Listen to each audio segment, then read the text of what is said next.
What's up, everybody? It's your boy Ben, your boy Adam. Another episode of Couch Potatoes coming at you.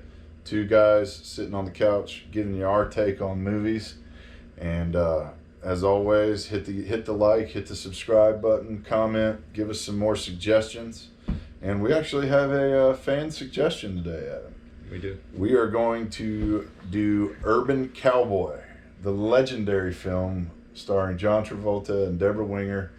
Little older, but hey, we'll do anything. We're slaves to our fans. So jump right into it with our usual format. Adam, hit him with the plot. Yeah, the plot's John Travolta, who plays Bud, moves from small town Spur, Texas, to basically Houston, Texas, to join the big city, get a job with his uncle, Uncle Bob, at a oil refinery, I believe it was. Yep. And basically the movie takes place around him and a girl he meets at a bar there named Sissy.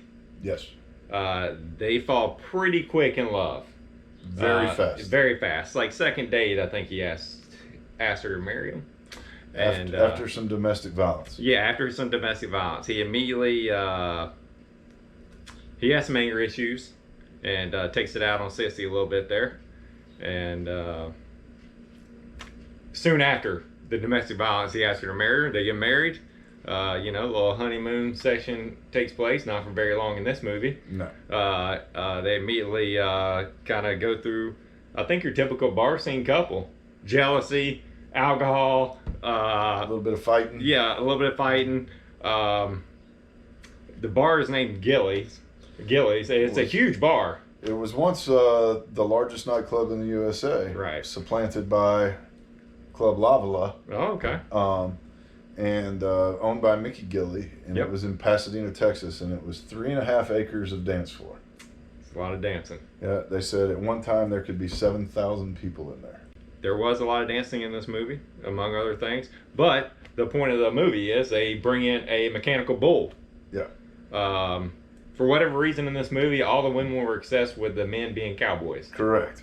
All the women were looking for cowboys. Yep. And John Travolta, not really a cowboy, but I guess he is an urban cowboy because he was riding the mechanical bull. Kind of got obsessed with it, wanted to become good at it. While he's doing this, his nemesis shows up, which is Wes. Played by Scott Glenn. Yes.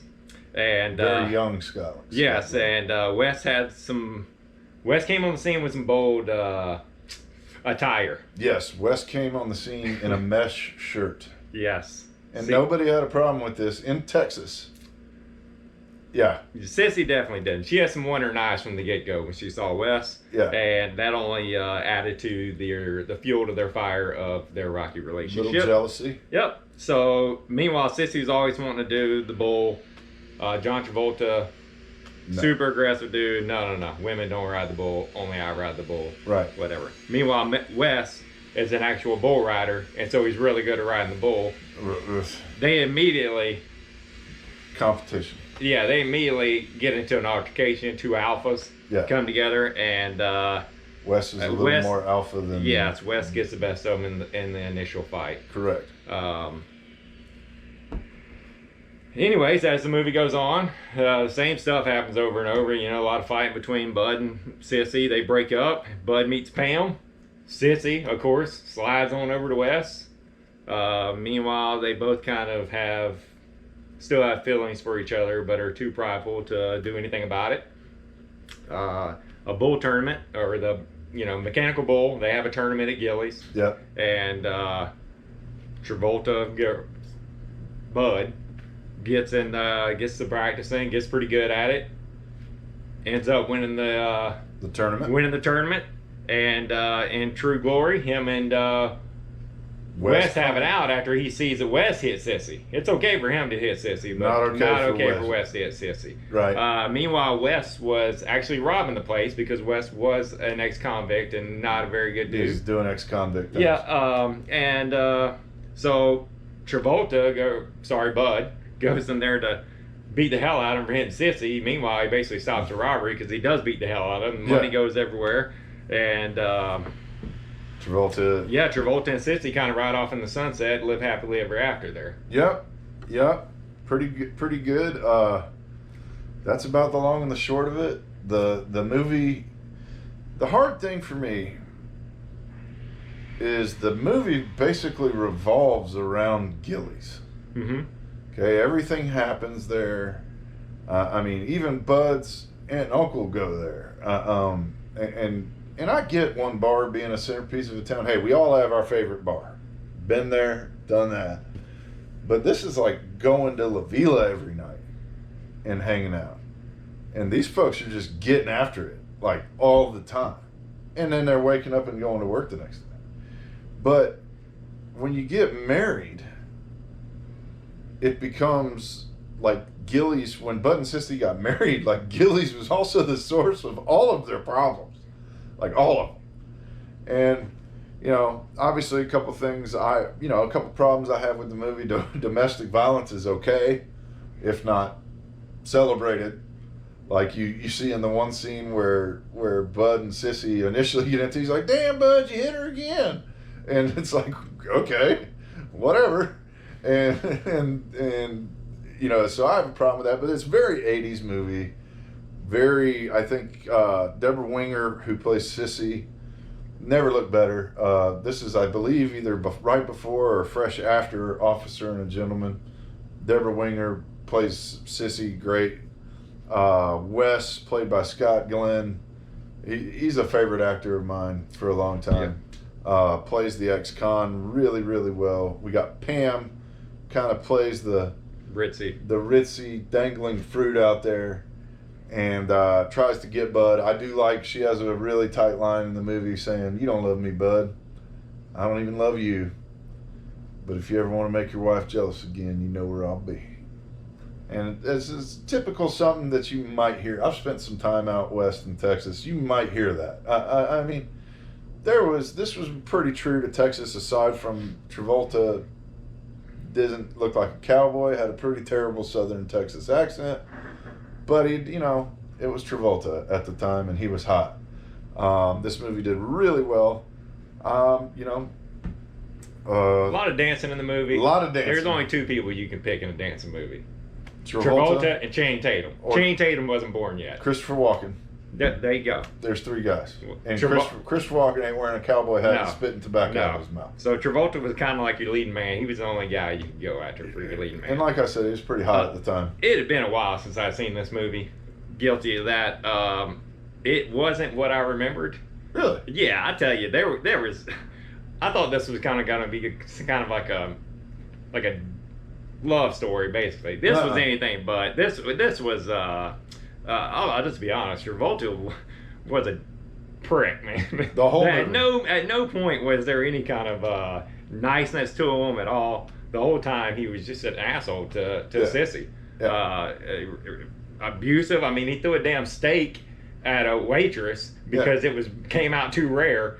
And he hit Wes with that steak, and then Wes went out and commenced to whooping his ass. That's another thing. So he got the jump on Wes twice out in that parking lot, and Wes took care of him twice. Correct. But then later on in the movie, he jumps on Wes, and they want me to believe that he whooped Wes. He just beat Wes down. Yeah, just beat him down. Beat the brakes off of him. I think Wes would have got him again personally if this was anything. You got a guy in Wes that's probably come up a little bit harder than Travolta. For sure. Maybe been in one or two more Donniebrooks than Travolta. Ex-convict, so, Yeah, and you want me to buy that the kid from Spur, Texas, all of a sudden toughened up, learned how to fight, and beat him down. Oh, yeah. I mean, didn't just commence to whooping his ass and they pulled it apart. Beat him down to the point of unconsciousness. I have a hard time with that. Yep. Like I said, another thing, you hit on Travolta's a prick the whole time. I've met lots of guys from Texas. That is not how dudes from Texas treat women. Yeah, I don't think they were saying this is the typical Texas guy. It's just an individual guy, an who has a individual love story. Yeah. Okay, I'll buy that. I'll buy that. Favorite scenes. There's a guy in there who's in a lot of things. He plays the uncle in No Country for Old Men. He's Bud's uncle. Yep. And right before he dies, in a lightning accident, on an oil rig. Yep. Why that oil rig wasn't grounded, I'll have no idea. But hey, suspend your disbelief, Yes, right? for sure, for sure. He says, pride is one of them 7 deadlies, bud. Sometimes you got to swallow it, no matter how big you got to make your throat. And then, great line, walks off, and that's the last we see of old Bud, of Uncle Bob. And great line in that movie. What do you think, Adam? I thought the acting was good in the movie. I really didn't think it was poorly acted. I thought it was good acting. Good story.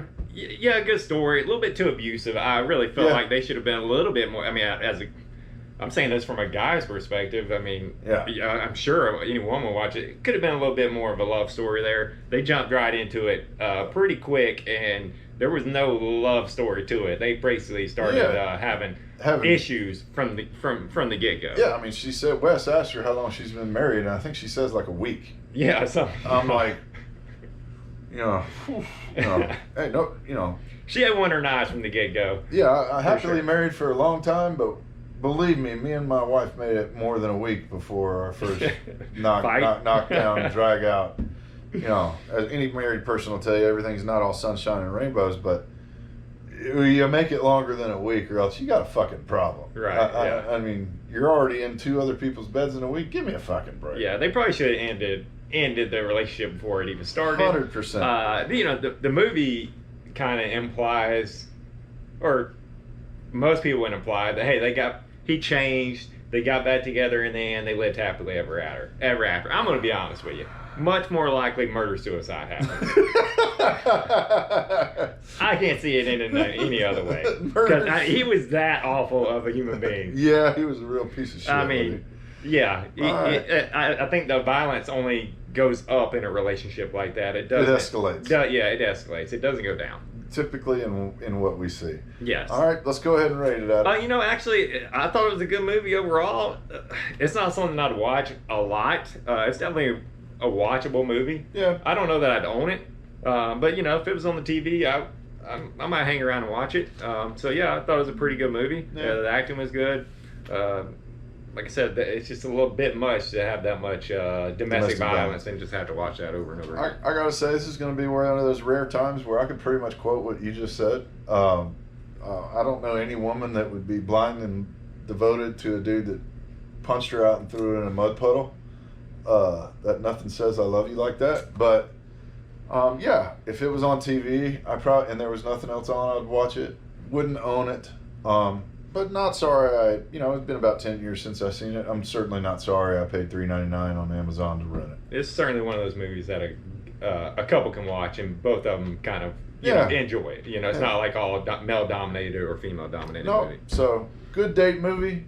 Good Netflix and chill movie. It'll make you feel better about your relationship. Absolutely. But I'm going to leave it at that, folks. And with that, we're going to wrap it up. As always, hit the comment, like and subscribe. Give us some suggestions for more. We'll see you next time. Thanks.